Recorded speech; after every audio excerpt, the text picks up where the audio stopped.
From the headquarters of TeleSUR English in in Caracas, Venezuela. This is From the South. I'm your anchor, Gladys Quesada, and these are our headlines. In Costa Rica, the Supreme Court of Elections announced the ban of all electoral propaganda as of this Thursday, ahead of the second round of elections in the Central American country. Now we move on. Russia's defense ministry stressed it has documents and other evidence of Joe Biden's son, Hunter Biden's financial links with Ukrainian laboratories intended to create biological weapons. A Sudanese protester was killed on Thursday as thousands rallied against last year's military coup and worsening living conditions.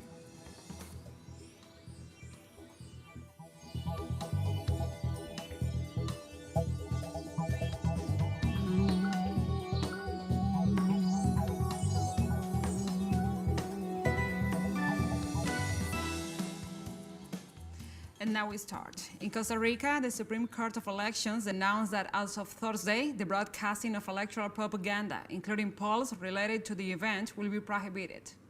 Authorities indicated that according to Article 136 of the Electoral Code, the publication of paid advertisements in the written press, radio, television, and the internet is prohibited. In this context, they also warned that any individual who breaches the law will sustain a financial sentence that could range from 2 to 50 base salaries, a fine. At the same time, the court urged the public not to give any credit during the period of the ban to any advanced results or cans that do not come from the official institution. And the United Nations organization revealed that in the first months of 2022, more than 274,000 people in Colombia have been affected by armed violence, an increase of 621% compared to the same period in 2021. In the midst of the presidential election campaign and the health emergency caused by the coronavirus, the United Nations Office for the Coordination of Humanitarian Affairs reported that violence in Colombia continues to be even more critical. The organization warned that clashes between armed and criminal groups have prompted the internal displacement of at least 13,000 Colombians this year. It is worth mentioning that in January of 2022 alone, authorities and social organizations registered 25 mass displacement emergencies, with more than 12,000 people, including farmers, forced to leave their territories, while on February 11th, cases were reported.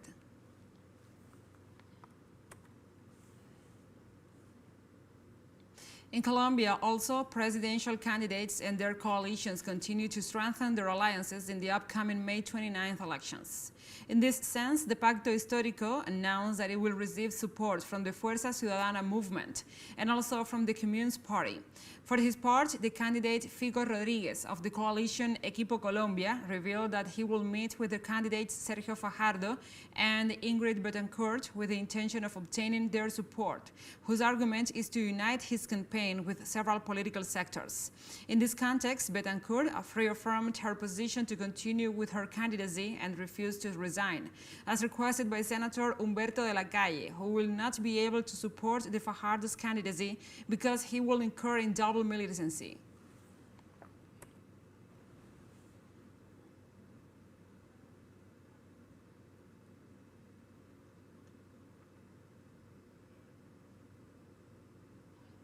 Panamanian builders call for a national strike to demand a decent wage adjustment from President Laurentino Cortizo. In response to these demands for wage adjustments, the government has only promised to talk to the directors of the business union this weekend.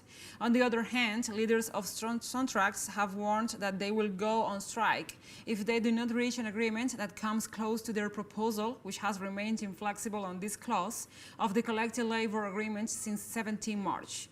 These builders are trying to reach a consensus on a scaled wage increase for the next 4 years.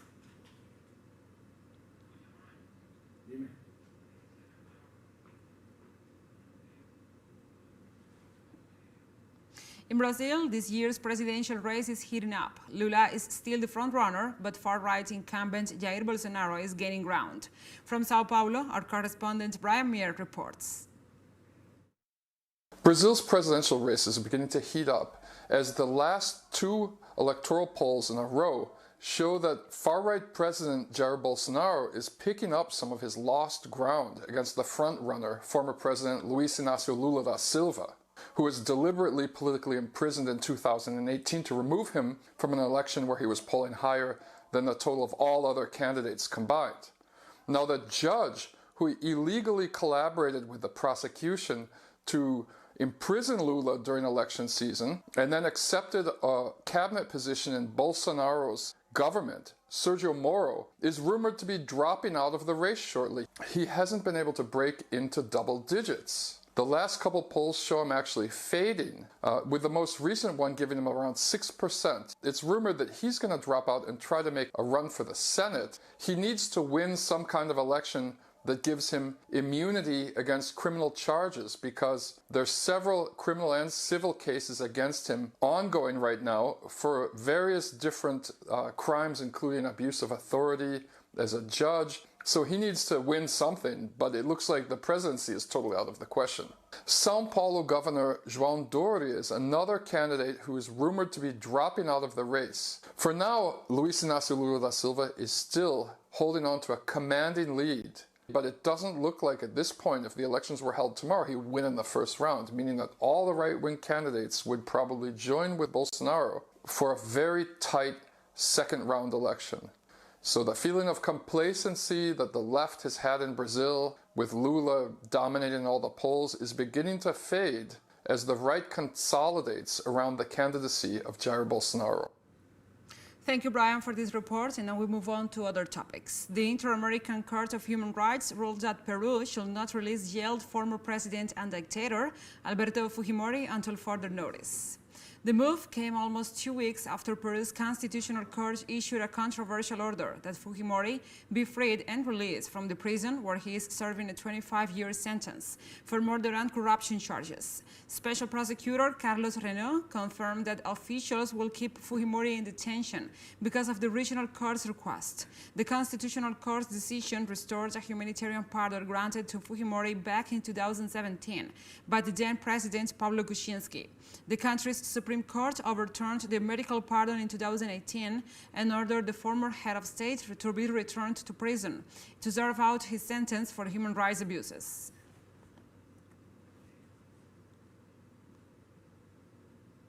In Guatemala, human rights organizations and indigenous movements demanded an end to the persecution of judges and prosecutors after Judge Erika Ifán recently went into exile. These organizations protested before the courthouse the deterioration of the judiciary in the face of the persecution of judges and prosecutors who are in charge of cases of corruption and human rights violations. We want to express our indignation at the deterioration of the rule of law as manifested in the persecution of independent judges such as Erika Ifán, Pablo Zitumul, and other judges. They point out that the judicial body is currently collapsed by a corrupt pact which has the support of the administration of Alejandro Yamatei. The justice system is a failure in Guatemala. The justice system here is corrupt. It says there, balance and administration of justice, and justice is only in favor of the corrupt, the scoundrels, the thief, those who have plundered and impoverished the people. They also demanded the exclusion of Consuelo Porras, the current Attorney General of the Public Ministry, from the process of electing a new prosecutor. We are here to tell the commissioners that their duty to Guatemala is to exclude her, and the others we have pointed out as unfit to continue in the process. The social leaders stressed the lack of suitable people in the justice system, claiming that it represents a setback for the country. It is in danger if it is filled with judges and magistrates who do not act on the basis of the law or justice or respect for human rights. The danger is that in Guatemala we will return to the 60s, where there was no respect for life, human rights, or anything else. The organizations have announced a peaceful demonstration on April 6 to express their disagreement with the course of justice in the country. Rolanda Garcia, TeleSUR, Guatemala. Thank you, Rolanda, for this report, and we'll take a short break now. Join us again after this.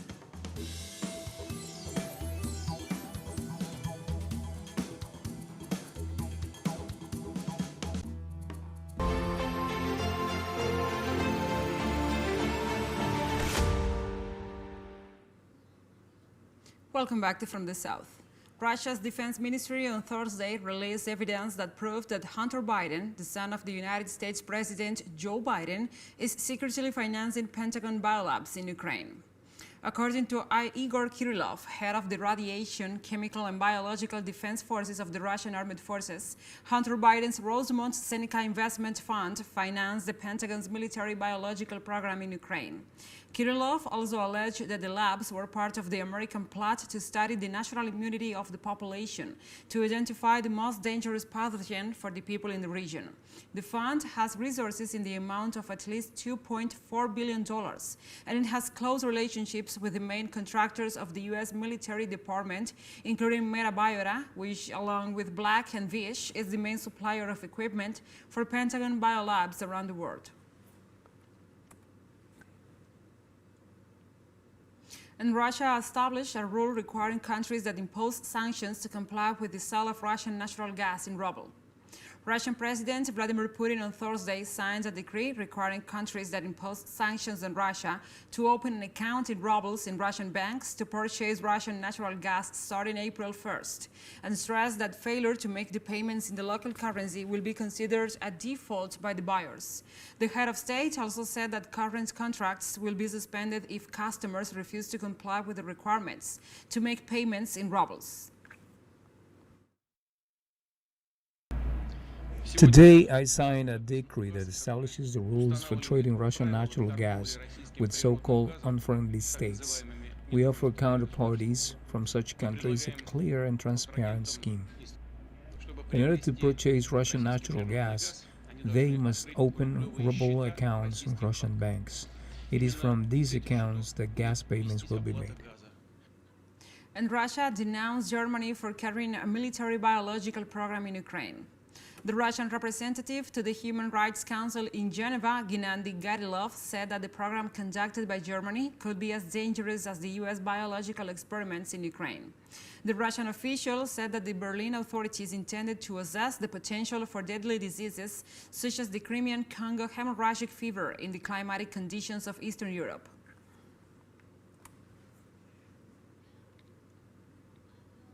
In response, German Chancellor Olaf Scholz said that Western countries will continue to pay for Russian gas in euros or US dollars. We have looked at the contracts for gas supplies and other supplies. It says the payment is made in euros, sometimes dollars, but usually in euros. And I made it clear in the conversation with the Russian president that will remain the case. And what his ideas are that this can happen is what we will now look at in detail. But in any case, what applies to the companies is that they want to, can, and will pay in euros.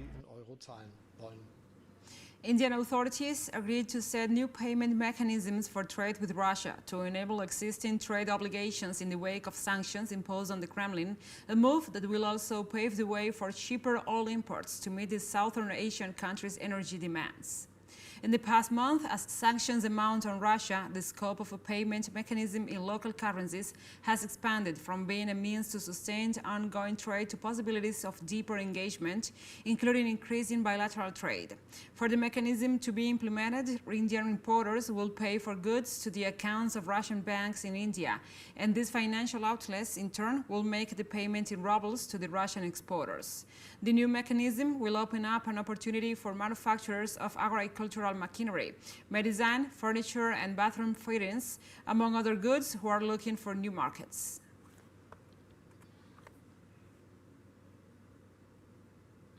And Turkey noted the possibility of a high-level meeting between Moscow and Kiev at the level of foreign ministers.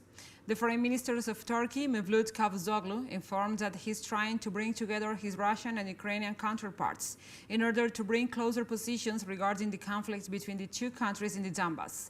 In this sense, Cavusoglu expressed his support to the negotiations and thanked for the confidence granted to his country to act as a mediator. The last meeting between the foreign ministers of Moscow and Kiev since the beginning of the conflict took place on March 10th in the city of Antalya.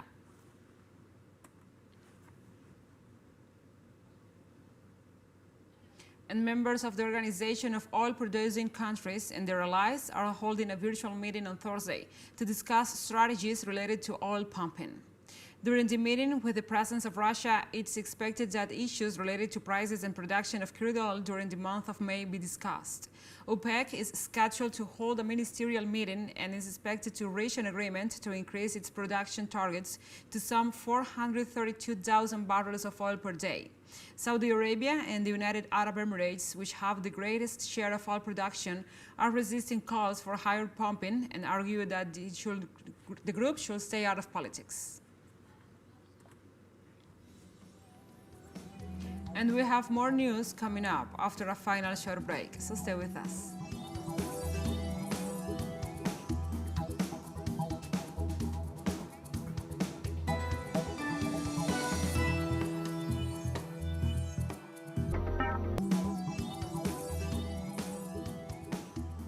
Welcome back. A Sudanese protester was killed on Thursday as thousands rallied against last year's military coup and worsening living conditions. According to the Central Committee of Sudan doctors, a 23-year-old protester was killed after taking a live bullet to the chest by coup forces in Khartoum during Thursday demonstrations. A toll kept by this committee stated that the recent death brought to 93 the number of people killed in a crackdown of mass protests since Army Chief Abdel Fattah al-Burhan led a military coup on October 25th. The military powder grab drew wide international condemnation and appended a transition to civilian rule that had followed the 2019 ouster of Omar al-Bashir. Sudan's already ailing economy has taken severe blows since the coup. Western donors could crash aid pending the restoration of a transition to civilian rule.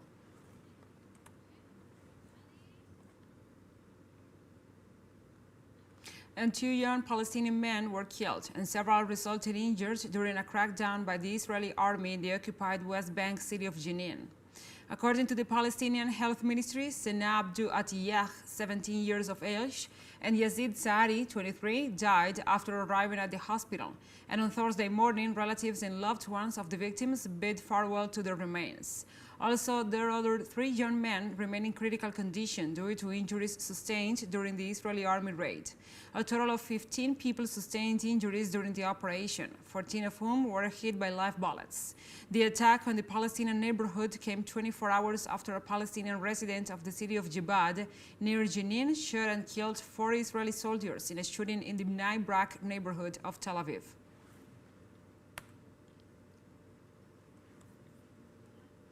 And the latest reports confirmed Israeli forces killed the 3rd Palestinian man in the last few hours.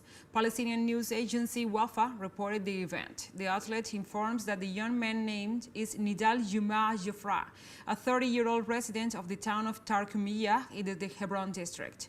According to Wafa, Israeli media claimed that Jafra was shot down after he stabbed and seriously injured an Israeli settler on a bus near a settlement block. The circumstances surrounding the stabbing attempt remain unclear.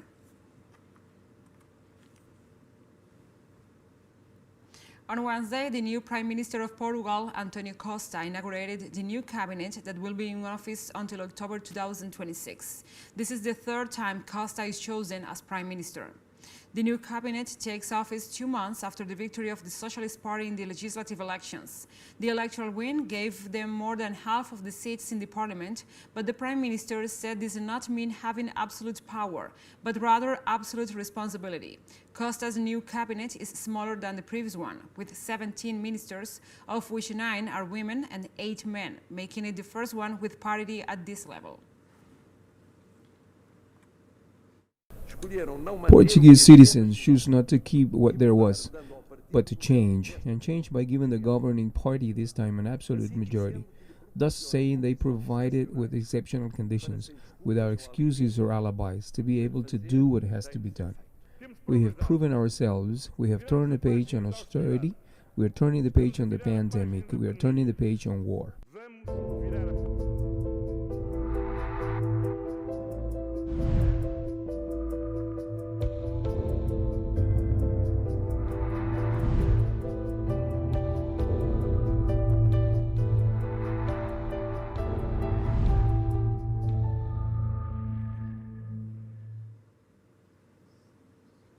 And now we address other topics. China on Wednesday reported more than 1,000 new locally transmitted COVID-19 cases and 36 imported ones, the National Health Commission said in its daily report on Thursday.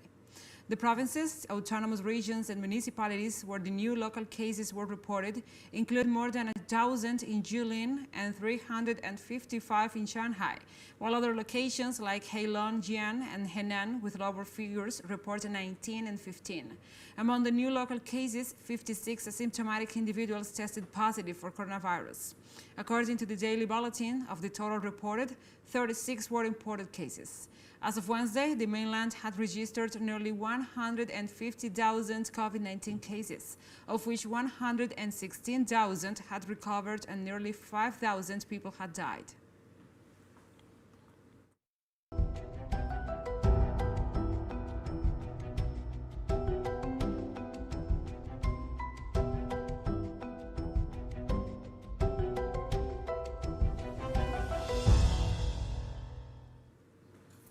A line of severe storms with tornadoes and high winds ripped across the deep south of the United States, toppling trees and power lines and leaving homes and businesses damaged as the vast weather front raced across several states.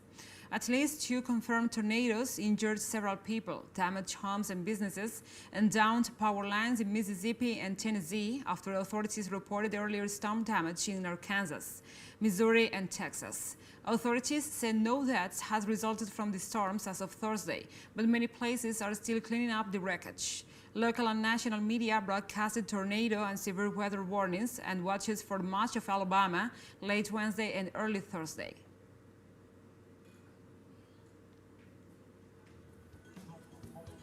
And we have come to the end of this news brief. But remember, you can find this and many other stories on our website at telesurenglish.net.